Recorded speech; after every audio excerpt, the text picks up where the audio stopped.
discussion on motion of thanks on the presidential address. अध्यक्ष महोदय, आपका बहुत बहुत धन्यवाद करती हूँ। एक सेकंड, अभी हमारे दो इनके भाषण तक इनके अच्छा 9 बज रहे हैं। नवनीत राणा जी के भाषण की समाप्ति तक समय बढ़ाते हैं, इसके बाद निर्णय करेंगे। जी सर, हमारे देश की राष्ट्रपति मैडम आदिवासी समाज को बिलोंग करते हैं, तो मेरे आदिवासी भाई बहन जो हमारे महाराष्ट्र से पूरे देश के और हमारी जो बोली भाषा है आदिवासियों की, उससे मैं मेरी प्रेसिडेंटल थैंकिंग स्पीच की शुरुआत करती हूँ। अलागे सभी को माइचो बाइचो डाइचो, अलागे प्रधानमंत्री के राष्ट्रपति का सबू को सदन को राम राम राम राम।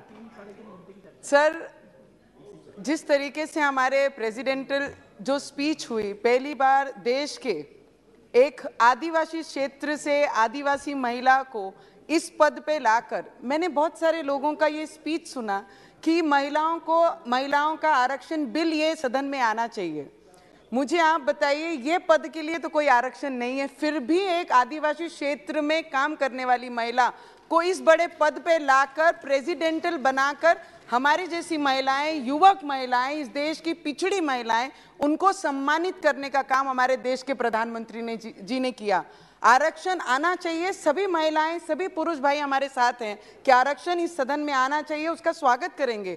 पर उसके अलावा अगर इस सदन में आज अगर हम देखते हैं तो जितने सालों से ये सदन बना हुआ है, ये पहली बार मोदी जी की सरकार में हुआ है कि इतने बड़े संख्या में महिलाएं रिप्रेजेंट कर रही हैं हमारे देश के अलग अलग क्षेत्रों को। ये क्रेडिट जाता है बिना आरक्षण के। कोई भी पार्टी, जितने साल ये पार्टियों ने राज किया हमारे देश में, आज तक आरक्षण के बिना उन्होंने महिलाओं को इस पद के लिए या फिर इस पार्टी से टिकट देकर इस सदन को रिप्रेजेंट करने का कभी मौका नहीं दिया। वो दिया है तो भाजपा गवर्नमेंट ने और हमारे आदरणीय नरेंद्र मोदी जी ने, ये सभी को एक्सेप्ट करना ही पड़ेगा। जितने भी लोग आरक्षण की बात कर रहे हैं, हमें तो गर्व महसूस होता है जब ये नंबर्स यहाँ पर देखते हैं। सर, मोदी जी पर बहुत सारे लोगों ने अलग अलग बातें कही हैं, उसके अलावा मैं ये चीज बोलना चाहूंगी, कपड़ा, रोटी और मकान और स्वास्थ्य और हेल्थ के ऊपर अगर किसी ने इस देश में पहली बार प्रधानमंत्री जी ने ग्राउंड पे जाकर लोगों से बात कर चर्चा कर वो एम्स को रिलेटेड हो या अपने आवास को रिलेटेड हो या किसान के निधि के लिए हो या किसान को कर्ज माफी के लिए हो या विद्यार्थियों के स्कॉलरशिप से लेकर हो या विद्यार्थियों के साथ स्पोर्ट्स में हो, क्रीड़ा क्षेत्र में हो,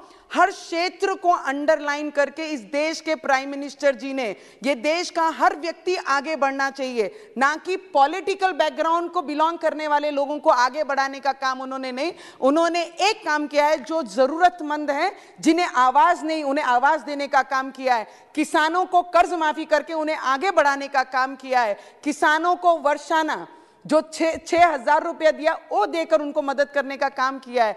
हेल्थ सेक्टर में और एम्स देकर, मेडिकल कॉलेजेस देकर, अब आने वाले समय में प्रेसिडेंटल स्पीच में जो नर्सिंग कॉलेजेस देकर आने वाले समय में सिस्टर ब्रदर्स को और उपलब्ध कराने के लिए, उनके लिए जो फैसिलिटी दी जा रही है, जॉब्स अपॉर्चुनिटीज बनाई जा रही हैं, उन्हें भी ध्यान रखना चाहिए। सभी ऑपोजिशन वाले जब भी बोलते हैं तो यही चीजें टारगेट करते हैं कि मोदी जी को किस पॉइंट पे पकड़ना है, किस पॉइंट पे नहीं बोलना है।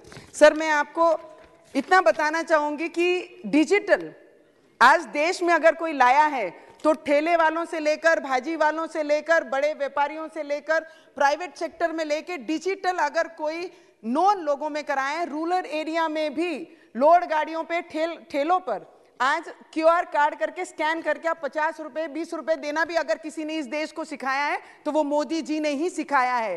टैक्स ईमानदारी से अगर भरना है, अगर वो किसी ने सिखाया तो हमारे मोदी जी ने ही सिखाया है। सर, हमारे महाराष्ट्र में 33 महीने की गवर्नमेंट थी, सरकार थी।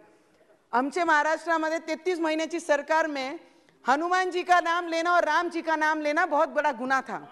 पर आज हमारे डिप्टी सीएम साहब, हमारे उप मुख्यमंत्री और मुख्यमंत्री शिंदे साहब की सरकार में जो राम का नाम लेगा, जो हनुमान का नाम लेगा, वो देशभक्त होगा, उनका सत्कार हमारे महाराष्ट्र में होता है। आज वो सरकार है। सर, प्रेसिडेंटल स्पीच में जेल का अनुभव है सर, मुझे 14 दिन का। ये महाराष्ट्र गवर्नमेंट ने उद्धव ठाकरे जी की गवर्नमेंट ने मुझे जेल में डाला था तभी, जब गरीब लोग वहां पर जो कोई कारण से अरेस्ट हुए हैं या उनकी बेल हो चुकी है, पर बेल बॉन्ड भरने के लिए जिनके पास पैसे नहीं है उसका भी प्रावधान, या इस समय हमारे प्रेसिडेंटल स्पीच में उन्होंने बताया है, वो सच में जेल में अगर देखेंगे तो बहुत ज्यादा तकलीफ में वो महिलाएं उस जेल में रहती हैं जिनके पास 5,000 बेल बॉन्ड भरने के लिए नहीं है या 10,000 रुपए बेल बॉन्ड भरने के लिए नहीं है। हमारे देश के प्रधानमंत्री जी का नारा है, ना खाऊंगा ना खाने दूंगा। इस तरीके की सोच रखने वाले पहले प्रधानमंत्री हमारे देश को मिले हैं। सर, कई लोग भारत जोड़ो निकले थे। सर, वेरी इंपॉर्टेंट, क्योंकि हम देश के युवा एज ए रिप्रेजेंटेटिव है, ये बोलना बहुत जरूरी है। कई लोग भारत जोड़े निकले थे। मुझे बताइए, भारत के इस देश के लोगों ने कभी भारत को टूटने दिया? कभी टूटने नहीं दिया। जो जोड़ने निकले थे ना, कोई चीज टूटी नहीं तो उसे जोड़ने कैसे निकल सकते हैं? ये पहला प्रश्न उनको मेरा है सदन के माध्यम से। मुझे आपको बोलना है सर, जिस कश्मीर में लाल चौक पे जाकर इन्होंने अपने भारत जोड़ो का समापन किया, उस क्षेत्र में जाके इतने स्वाभिमान से ये समापन कैसे कर सकते थे? अगर हमारे गृह मंत्री ने 370 इस सभागृह में लाया नहीं होता और 370 हटाया नहीं होता, तो इतने स्वाभिमान से ये जाकर अपना भारत जोड़ो का समापन वहां नहीं कर सकते। सर, थैंक यू सर, बहुत जरूरी है सर। सर सर सर मुझे ऑपोजिशन के कई लोग, मुझे बताइए, देश के बड़े बिजनेसमैन व्यापारियों को, टाटा हो या अंबानी हो या अडानी हो, ये कितने लोगों को रोजगार इनके माध्यम से इस देश के मिला है? मुझे ऑपोजिशन को एक प्रश्न पूछना है, ये एक उंगली अगर ये जो आज सरकार में उनके ऊपर दिखाते हैं, तो इन्होंने ये याद रखना चाहिए कि 4 उंगलियां इनके तरफ रहती हैं। अगर इनके घोटाले अगर किसी ने निकाले तो अंक खत्म हो जाएंगे, पर इनके घोटाले समाप्त नहीं होंगे। सर, ये चीज ऑपोजिशन ने याद रखनी चाहिए। जो काम करता है गलतियां उनसे ही होती हैं। आपने ना कभी काम किया, ना लोगों के लिए कभी प्रयत्न की, ना लोगों के लिए कभी जॉब्स अपॉर्चुनिटी कैसे आएगी देश में, उसके लिए काम नहीं किया। सर, बस sir, last 2 minute sir, just 1 minute में समाप्त कीजिए। सर, 2014 के पहले सर, राजस्थान आपको जिस तरीके से प्यार है, हमें भी हमारे राजस्थान पे उसी तरीके से बहुत ज्यादा प्यार है। 2014 से पहले सर, पाकिस्तान का परिस्थिति अगर देखते थे तो सरकार उन्हें मदद करती थी। वो पाकिस्तान हमारे देश का नमक खाता था और आतंकवादी हमले हमारे देश पे करते थे। पर 2014 के बाद मोदी जी ने उनकी भाषा में उनसे बोलना सिखाया कि जिस भाषा में तुम सीखोगे उस भाषा में तुम्हें सिखाएंगे। उस तरीके से आज हमारे मोदी जी काम कर रहे हैं। मुझे लगता है प्रेसिडेंटल स्पीच के ऊपर सभी ने अपने अपने अलग राय, अपनी अपनी विचार रखी हैं। मैं फुल हार्टेड हमारे आदिवासी क्षेत्र के आदिवासी महिला जो प्रेसिडेंटल हैं, आज प्रेसिडेंट हैं, उनके स्पीच के ऊपर आपने मुझे बोलने का मौका दिया। मैं दिल से मेरे आदिवासी भाई बहनों की तरफ से इस सदन का, मोदी जी का और सभी का दिल से बहुत बहुत धन्यवाद करती हूँ। जय श्री राम। राम राम। बुधवार दिनांक 8 फरवरी 2023 को प्रातः 11 बजे तक के लिए स्थगित की जाती है।